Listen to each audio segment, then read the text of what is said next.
Hi everybody. I decided actually to write it last night, the story. And should I start the start? So once again, thank you for being here. I know we're all professionals, balancing work, families, and countless responsibilities. So taking a moment to connect with all of us means so much. I stand before you not just as a professional woman, but as someone who had to rebuild her entire life. Like as everybody knows, I'm Karen. 3 years ago, I was diagnosed with acute myeloid leukemia, a name that changed everything in an instant. At that time, I was healthy, doing CrossFit, working on projects, traveling for work all over the Caribbean and the United States. I was a mother of 2 amazing boys under the age of 7. And I truly felt I was in my prime, 45 years old, as strong and unstoppable. Then 1 week of fever changed everything. I went from seeing a specialist for being sent to the ER, and at the same day, I was admitted to Sylvester Comprehensive Cancer Center. Within hours, I was isolated in a small 10 by 10. And I was told I had cancer. I had no idea what leukemia even meant, and the reason, and thank you for everybody that's wearing orange, because that's the color of leukemia. Not even the word acute, I didn't even know what the word acute even meant. Acute means it's a fast-growing, aggressive, life-threatening. I couldn't even process it at all. As a Hispanic woman, I grew up in a culture where we don't like to talk about any illness. The reason why we think if we say it, it's gonna come up on us. Or even to invite at something like cancer. Cancer felt like something that happened to other people. Not even though I had lost my grandmother of pancreatic cancer. When the doctor told me I had cancer, my reaction wasn't fear. It was denial with determination. I said, no, I don't have this. Actually, in other words, I actually said, no, I don't have this. And I said, let's do what we have to do, but I don't have this, and it's going to be fine. I have to write because I can talk. But for my husband, everything stopped. His all came crashing down. He saw what I couldn't see at that moment, how serious it really was. Sylvester acted immediately. I started chemotherapy right away, and even though everything was happening so fast, doctors and nurses made me feel safe. They made something terrifying feel like a process, almost like a strange kind of order in the middle of this chaos. When the first round of chemo didn't work, the doctors told me I may have 3 weeks to 3 months to live. But I was lucky, I was very extremely lucky. I was under Dr. Neimer, Dr. Green, and their incredible team. They never gave up on me. It took weeks of searching and testing before they finally found a clinical trial that would give me another chance, that gave a chance to my husband, my kids, and my mother. When they told me, my first reaction was, I don't want to be a guinea pig. But the Sylvester team sat down with me, educated me, and helped me to understand what it can actually this mean. And honestly, if I hadn't agreed to this decision, to this trial, my husband probably would have killed me himself. That decision saved my life.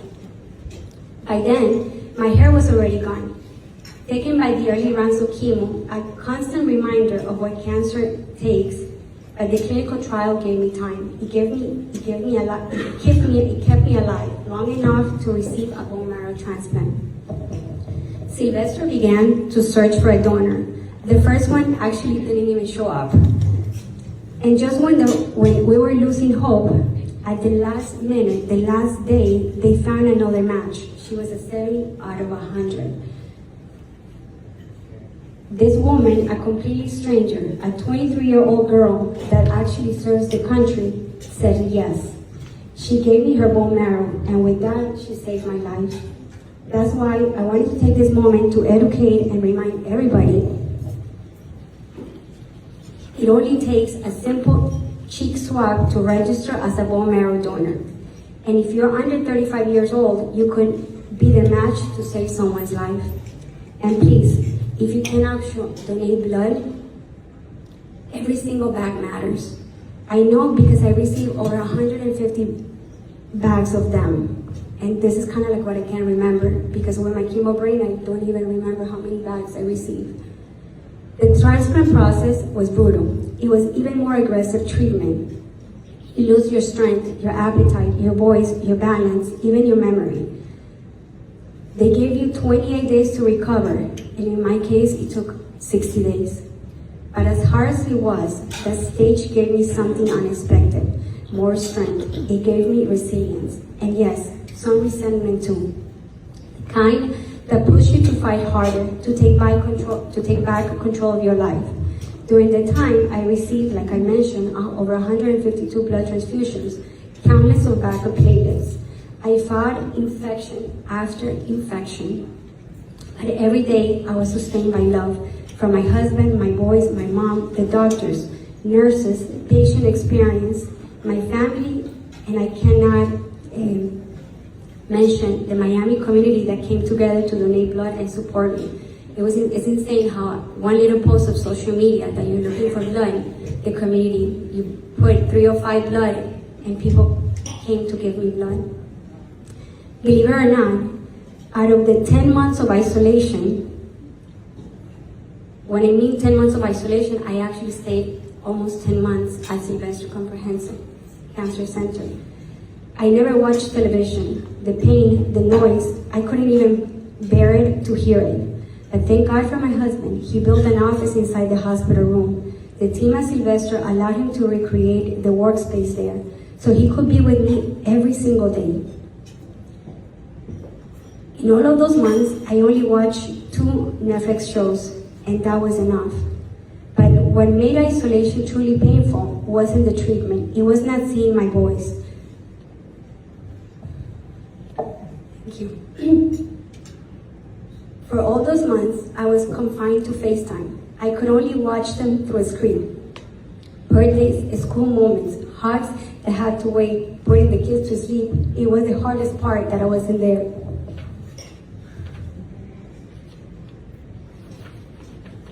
And even in those darker days, I found moments of fight and defiance. I used to picture myself, you're gonna laugh on this one, as Gia Jane. That is scene where when she, blooded, exhausted, is still refusing to surrender. I hope everybody watched Gia Jane. I'm a lady's girl. That was me in the hospital, dragging IV poles, carrying medication, singing, even though that I'm a terrible singer. Listening to music when it was possible through my ears, and touching the window just to see the nurses. That image kept me alive, even though I refused to wear the hospital gown. If you ever see a nurse, please thank them for their service. They are the silent heroes who carry us through the darkest days, especially the ones at Sylvester. Sylvester became my home. The nurses and doctors became my friends. The art therapy, the music therapy, the physical therapy gave me small moments of normalcy and joy in isolation. It didn't feel like a hospital. It felt like a place of healing. To me, Sylvester became my art studio. Healing became my art. The nurses, the therapists, the doctors, they gave me colors to paint my hope again. And to Dr. Neimer, to Sylvester, and to the Dolphin Challenge, thank you. The thank you is actually magical for me. What you do goes far beyond medicine. You give patients a reason to believe, a way to give back, and a community that turns pain into purpose. I'm lucky to be part of the PFAC. I'm actually lucky to be a patient under your care. PFAC is patients that advocate to make a difference, and they give the platform for patients. When I finally left the hospital, I entered a new chapter, reinvention. Another year of isolation. I couldn't even get in the sun, and I think I mentioned it to so many here today, because when you receive the sun, your transplant gets rejected. So 10 months in the hospital and a year to be able to be outside or feel like human. Like in business, when things fall apart, you rebuild. I had to learn how to walk again, eat again, think again, and dream again. I promise I'm almost over. I miss my office, my co-workers of 27 years, the smell of my projects, everything that represented life I built.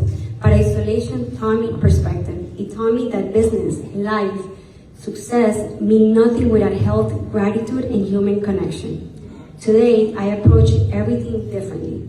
How I work, how I parent, how I serve others. Cancer didn't just change me, it woke me up.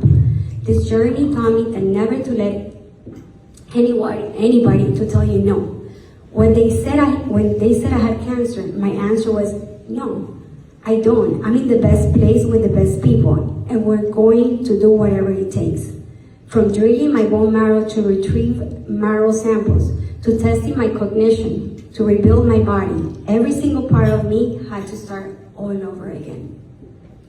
Cancer takes so much. Your health, your confidence, your intimacy, your sense of control. And even after remission, the journey continues.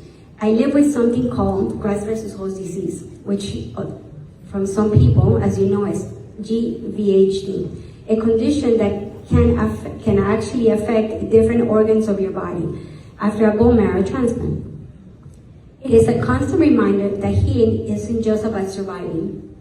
It's about adapting, managing, and learning to live again with a new body and new perspective. But cancer also gives something back: perspective, empathy, and purpose. As of today, it's been 3 years since my diagnosis. For acute myeloid leukemia, it takes 5 full years to be declared in complete remission. Correct me if I'm wrong. And every day that passes is a gift that brings me closer. And before I close, I wanted to leave you with this, because we're all here today at a networking event. We talk about business, we talk about our goals, about success, what we have done in life. But the real success happens when you carry your business, your talents, your leadership in the service of others. That's what Sylvester does.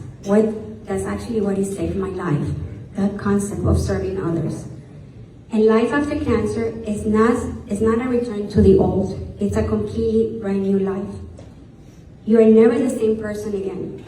You are a new version of yourself, a strong, more present, and more grateful in every version. That's why I'm grateful for you to be here, just to listen to my side, my story. So as I leave you today, remember, success is not just what you build, it's how you serve. And the greatest work we can ever do is helping others live again. So thank you for listening.